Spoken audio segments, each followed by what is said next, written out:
Good evening, ladies and gentlemen. Welcome to our Grimshade live stream. I'm going to be showing the game tonight and answering your questions if you have any. You're free to ask them in the chat, and once I get through a block in the game, I'm going to answer the question, then I'm going to move on to the next block we are planning to show you tonight. So, let's get the show on the road.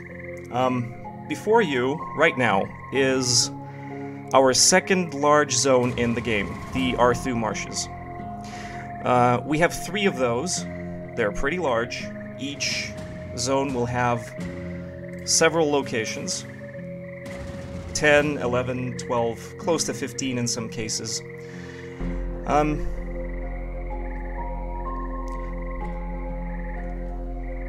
So, this is an RPG. You will do quests, interact with characters, have your own party of up to 7 people for the first season. Let's just get through this dialogue.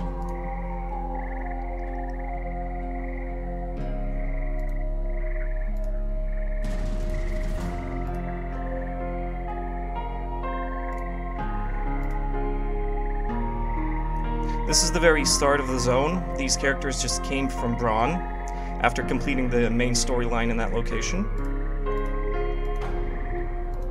And fighting a large boss. And they just arrived in the swamp. They don't know where they are. They're basically lost, and their goal here is to find their way to the closest settlement.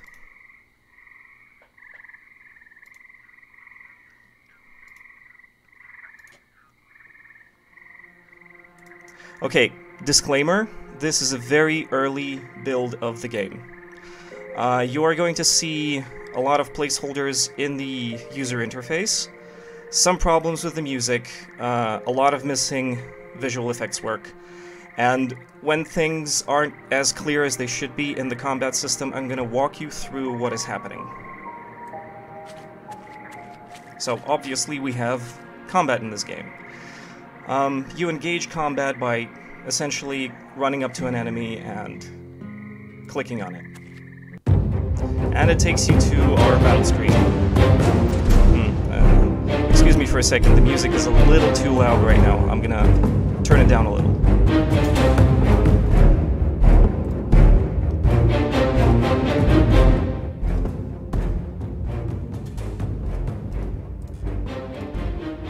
Okay, so as you see, once you start battle, you choose where each party member is going to start, their position.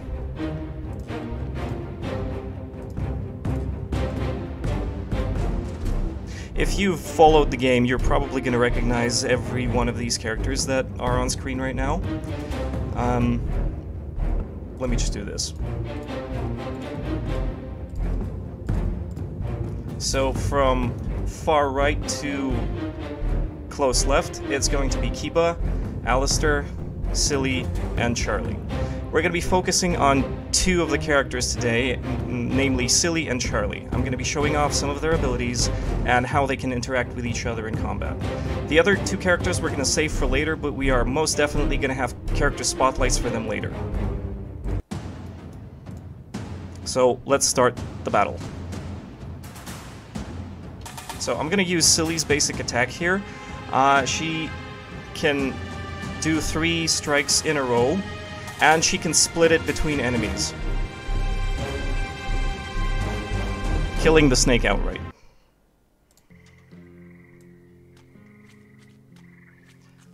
Here's a slightly tougher enemy.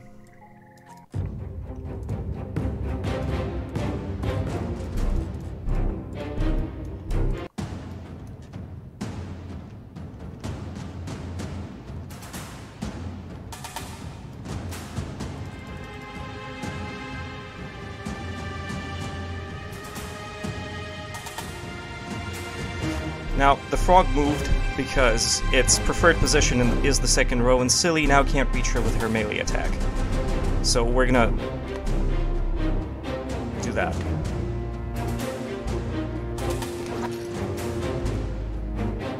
And this is Charlie. He's our ranged specialist. He can do a tremendous amount of damage from a safe distance. However, his attacks are very costly. They take a lot of energy to perform.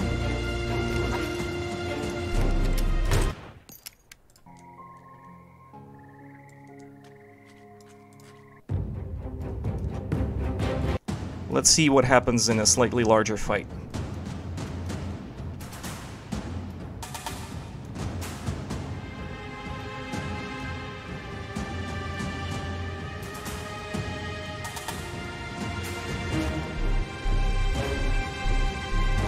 Okay, excuse me, the battle seems to have stalled a little bit. I'm just gonna quit out of it.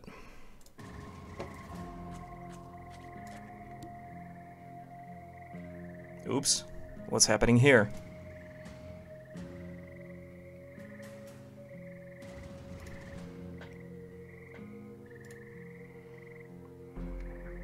Okay, so we have some enemies can ambush the players.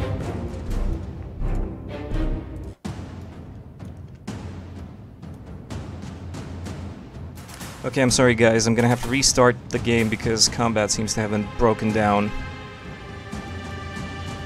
Sorry about that. This is an alpha build.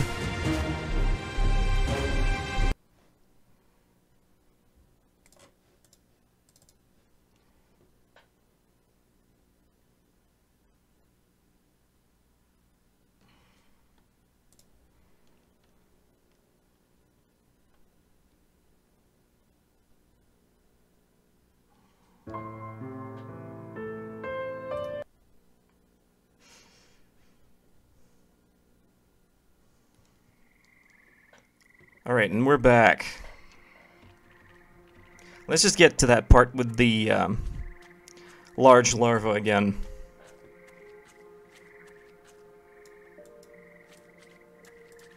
Okay, here's the frog just before it. Let's do this again, shall we? Okay, here we go. We're back to normal. So, Silly can split her basic attack between multiple enemies if they're standing in front of her in the front row.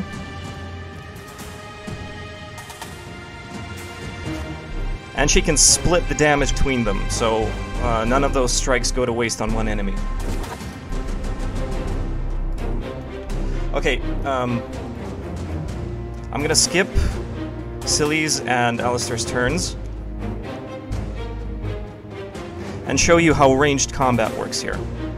So, if I select Charlie's first skill, the shot from his rifle, you can see that he can right now target only the snake. That's because the frog is covered by the snake. Charlie has what is called a direct ranged attack, which means that the character that you're targeting cannot have any other enemies in front of them, otherwise the shot won't connect. So we just kill the snake.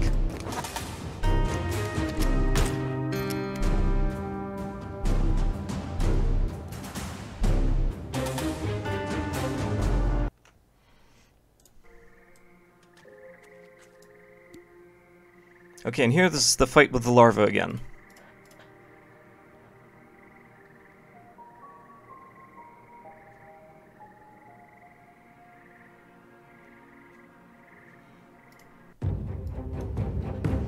Okay, the larva is a much larger and much more dangerous opponent. It has a trait called Horrifying. Every time any other character attacks the larva, their tension increases. Tension is a stat that governs skills. Basically, you need tension to use skills. If your tension is raised to 100%, the character goes into knockdown for roughly about 1 turn. So let's see how this battle plays out. So Silly has her basic 3-strike attack, and every attack she does, her tension grows by 15 points. Plus the 10 points that the skill itself costs. Let's attack the larva again.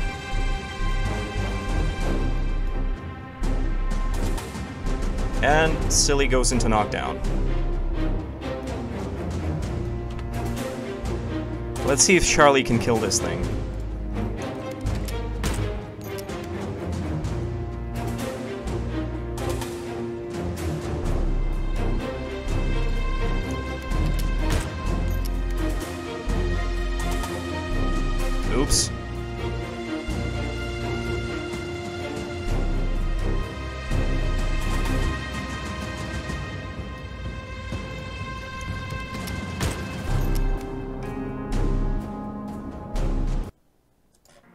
Okay, now a few words about combat and resource management.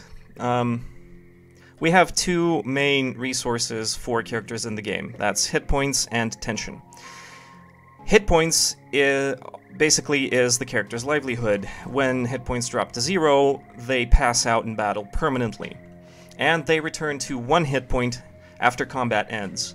The only way to restore hit points is to rest. You can rest either using a specific resource, supplies, and rest anywhere in the world, or if you've run out of supplies, you can rest at a safe house, which I'll cover later. And tension drops down to 0 once you exit combat. Okay, here's a little cutscene where the characters meet an unknown character.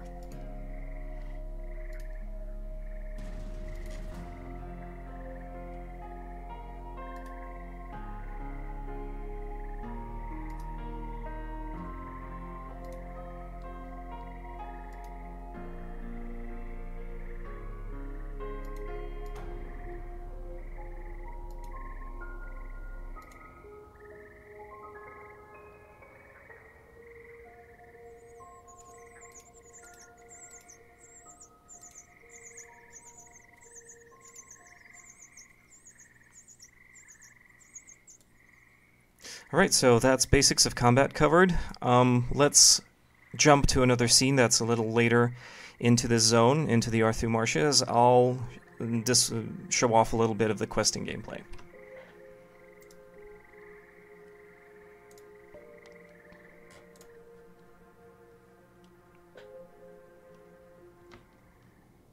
Okay, these are the Arthur ruins. This is a questing zone. There are going to be a few battles here later in the game. Right now, we've removed them all just to show off a little bit of the questing.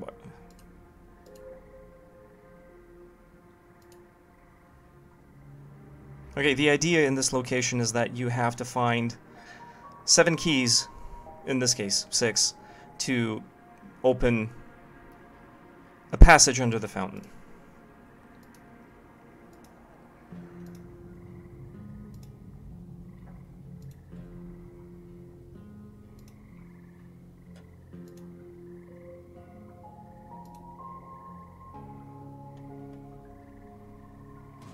That was a little Sargus, one of our game's mascots. It's a creature we developed on a whim, basically by accident, and it just sort of stuck. Most of our fan base and we ourselves love it to bits.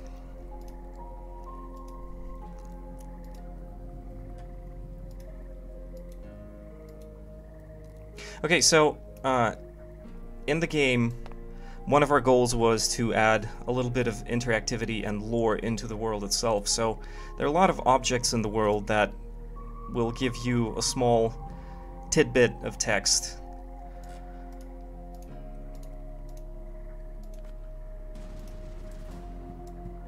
And there's one of the keys.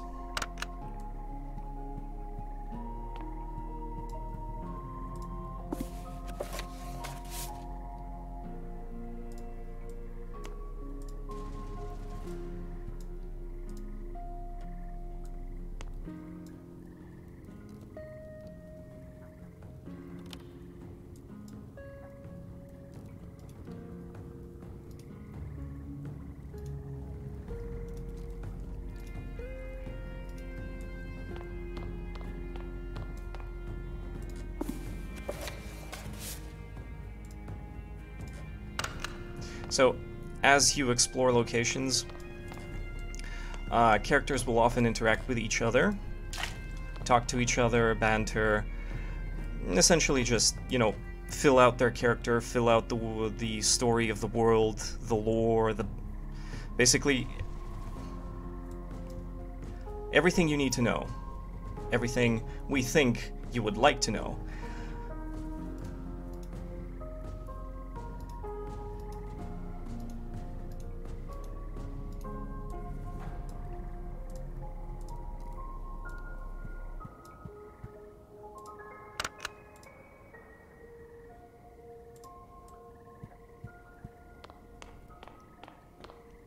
Okay, so the little rascal is leading us downstairs, so let's follow him.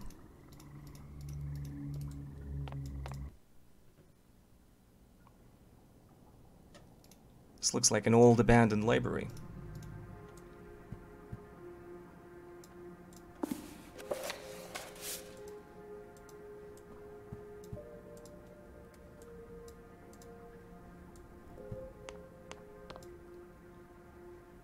And there's another key.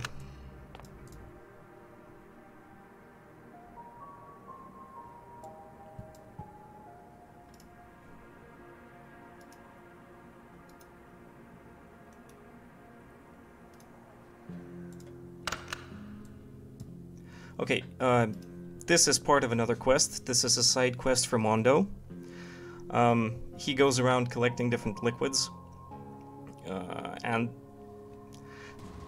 this quest leads him to this machine, which helps him make one of the liquids that he needs for the quest. However, the player must find all the ingredients before he can brew the liquid that he requires. So let's just throw some stuff in. It seems like we only have Cure here.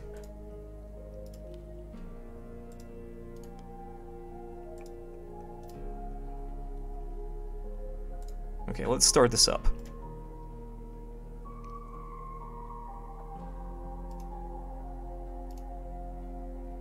Well, it's not quite what he expected, but still, might find a use for it later.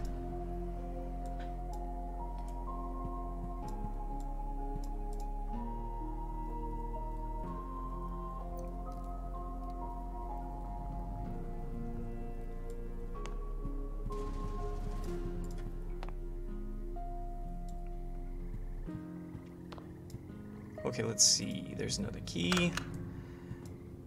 And I think that's all of them. Let's go and try to open the fountain.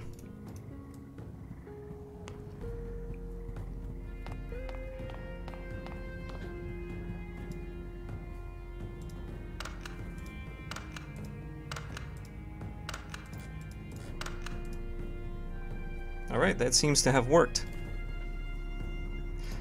Okay, this is the end of the Arthur Marshes, essentially, because this leads to a large dungeon that ends the zone and leads to the next large zone, Bespierre, and the last third of the game, of the first season of the game. Okay, let's stay a little longer. Okay, we'll show you the dungeon in a later update, so let's jump to another part of the demo.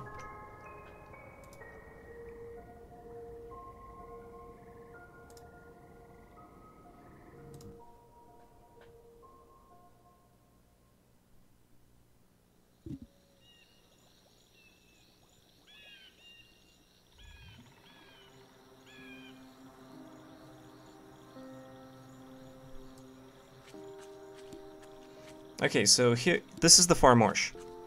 This is a large location filled with enemies that the player will have to travel through to complete most of the quests in the Arthur Marshes. Well, at least a lot of the quests in the Arthur Marshes. So, there's our little Mushu critter. These are sentient enemies that you will also meet later in the game as NPCs that you can interact with and do quests for.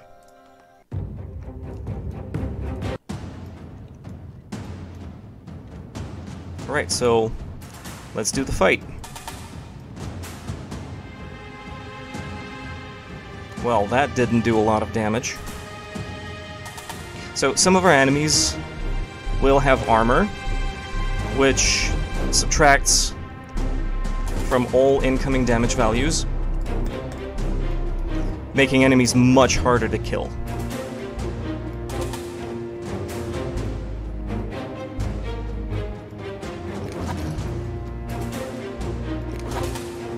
Okay, let's see what Charlie can do with this guy.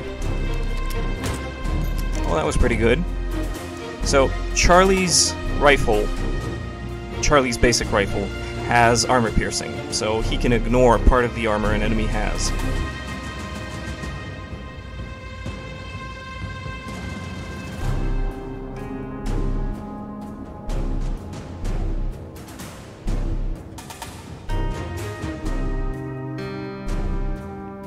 Oh, this is pretty bad. She died from poison.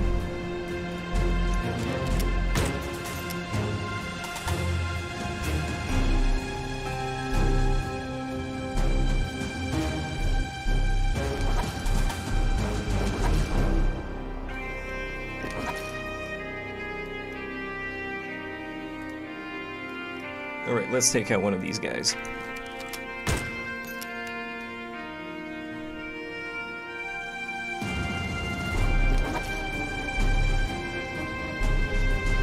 Okay, this doesn't seem to be going too well for us. And there goes Charlie. Since the other two characters are under development at the moment, we have nothing else to fight with, so let's just skip out of this battle and see what we can do about that. So, after combat, since we already discussed that characters don't heal automatically, we have to find some way to heal them up. Let's return to our safe house.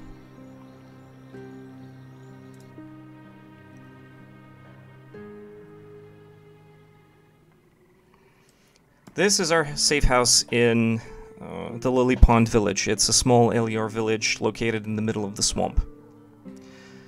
We can rest here.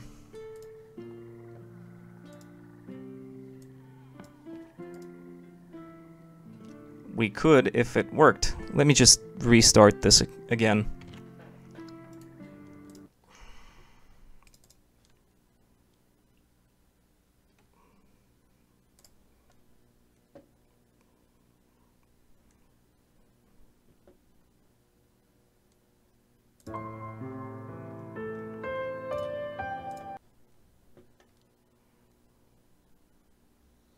Okay, so let's consider that the characters have fallen. Let's go to the safe house right away.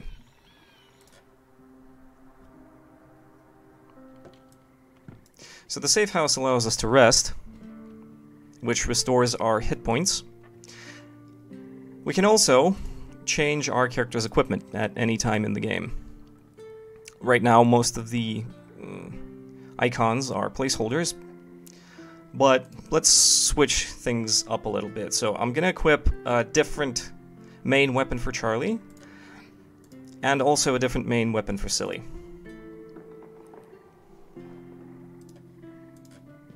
Okay, let's see if that changes anything. Let's go back to the Arthur Marshes.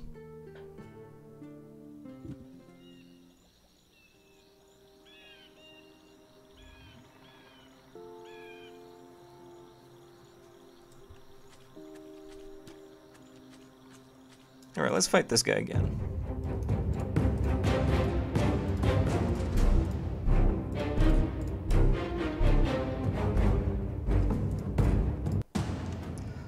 Alright, so we changed Silly's main attack, which changes it to a charge.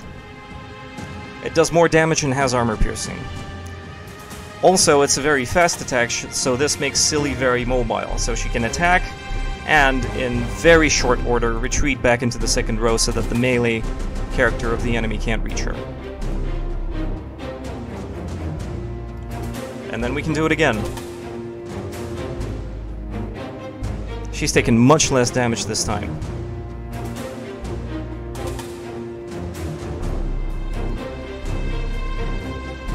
And she can do it again since the enemy pushed it away. Now let's see what Charlie can do. He does more damage with this rifle. Instantly sends the enemy into knockdown and knocks them back into the back row.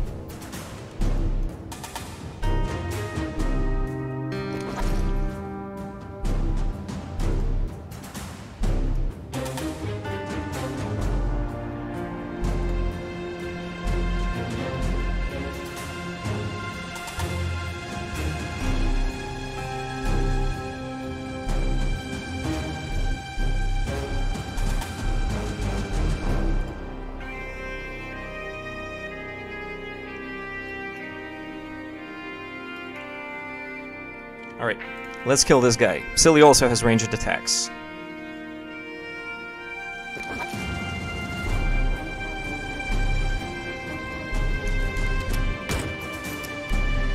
Alright, we just attacked with Charlie's main attack, and he went into knockdown because these attacks use a lot of tension.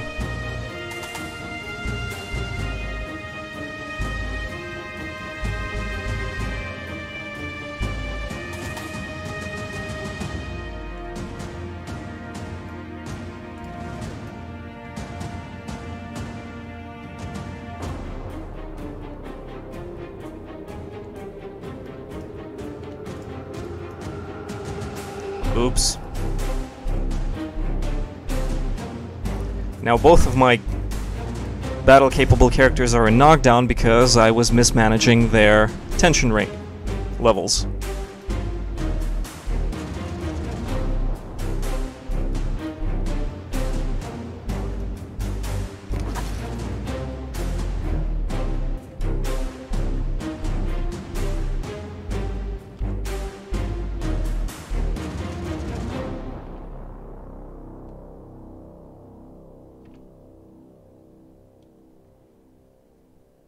Okay, there we go. Silly's back in the fight again.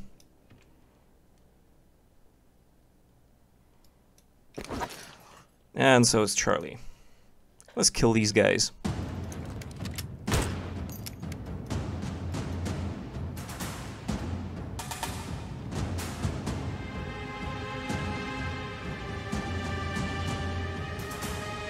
Okay, since the enemy has just a melee character left, he can't really do anything.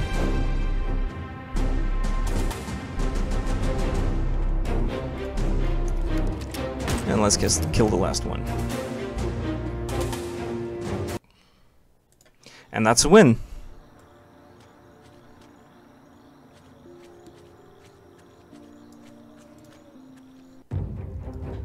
Uh-oh. Alright, well, this fight is going to be pretty much impossible at our current character levels. Well, not levels, at our current at the current level of our character equipment, because we have two characters that aren't functioning in the party right now. So we're just going to end this. So there's our combat system. We have a lot more features planned for the combat system. They have been integrated into the game already, but haven't yet been tested, so we haven't been showing those today just yet, but we will have updates coming very soon, including things like wounds that characters can accrue over time, including extra information about tension management, more characters, and more details on other locations, other quests, other zones, and much, much more to come. Thank you all for participating. If you have any questions, I will be taking Q&A for the next 10 minutes.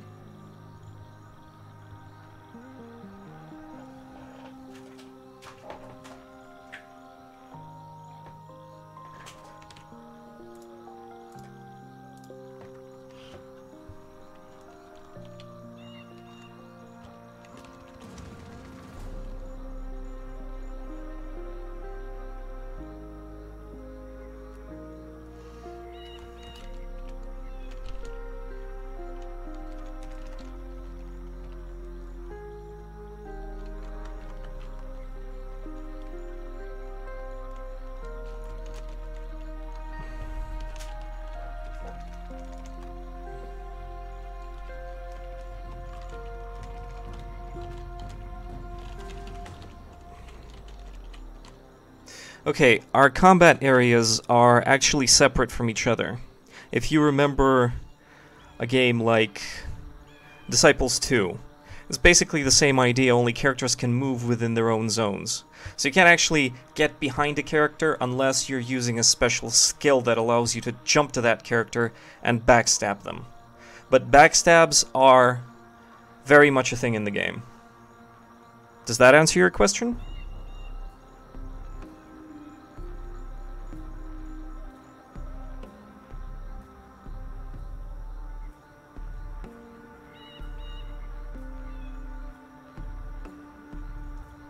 Okay, let's see what else we have here.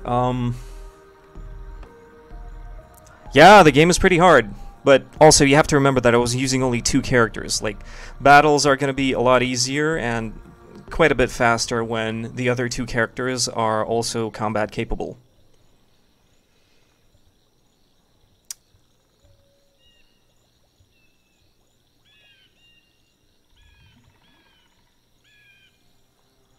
Okay, full sync gaming. The characters are completely capable of moving.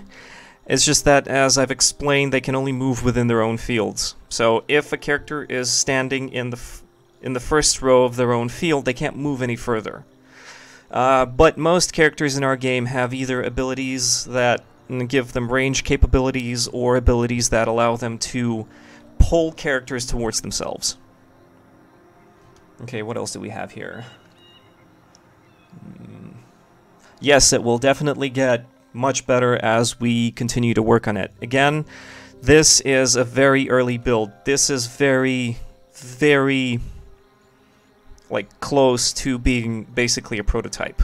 We are currently working on an alpha build that has a lot more things in it. It has all the effects for all of the major characters, it has all of the icons for the interface, it has all of the sound, all of the music, everything the game will need. Every single component to make the Arthur Marsh, our second zone in the game, a large zone, fully and completely playable. Yes, everybody has their own range. Well, not exactly like that. Basically, we have melee attacks, ranged attacks, and special attacks. Melee attacks only work from first row to first row. Ranged attacks work from any row to any other row, and special attacks, each of them has their own rules by which they function in terms of where they can be cast from and which cells they affect.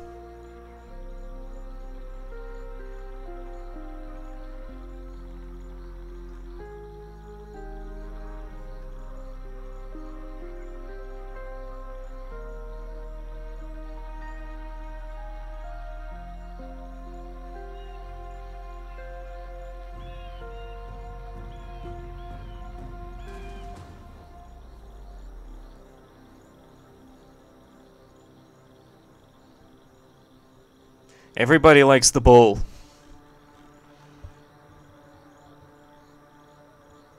Yes, special attacks could cause damage to multiple enemies.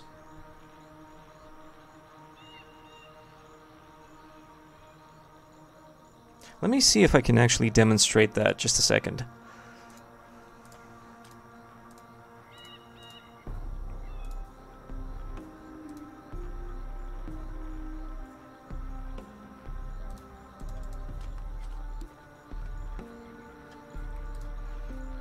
Alright, I'll just jump to the safe house to heal up the characters. If the function works. Yep. Alright, let's go back.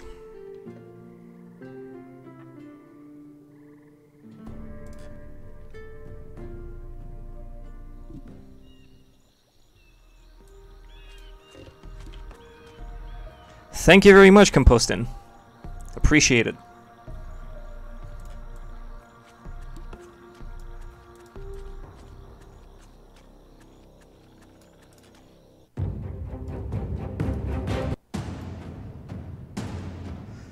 Okay, let's see if this works. It might not, but, well, bear with me.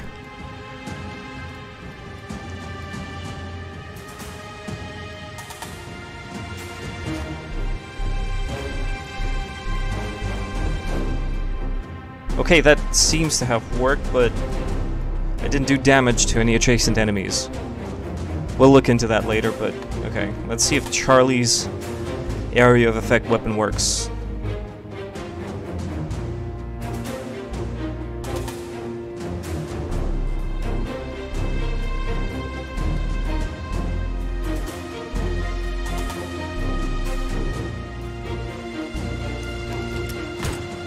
Yep, there we go. Alright, let's bug out of this.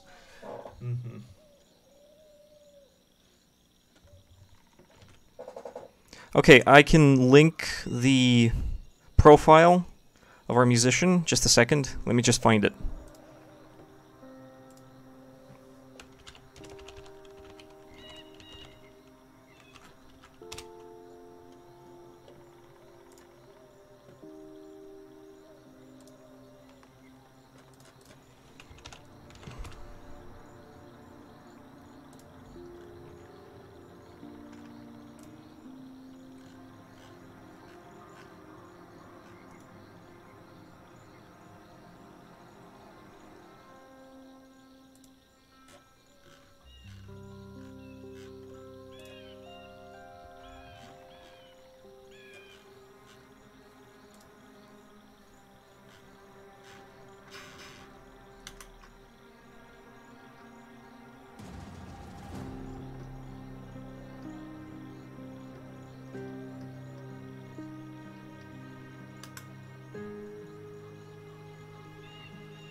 Yes, I'm the game designer, that is correct.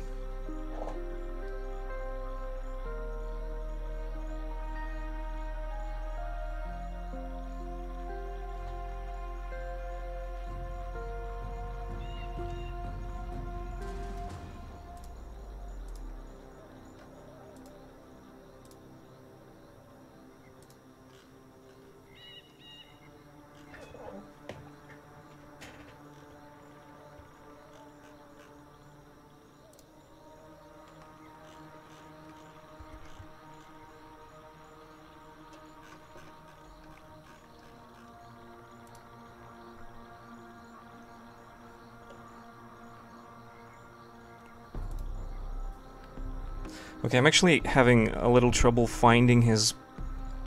any profiles on English sites.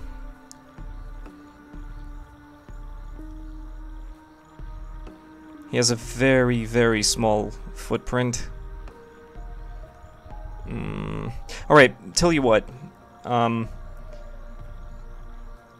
ask him to give me a profile link, and I'll post it into the chat once he answers me, okay?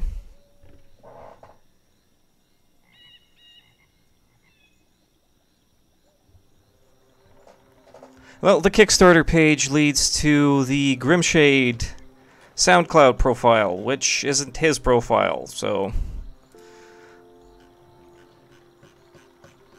that's not much help.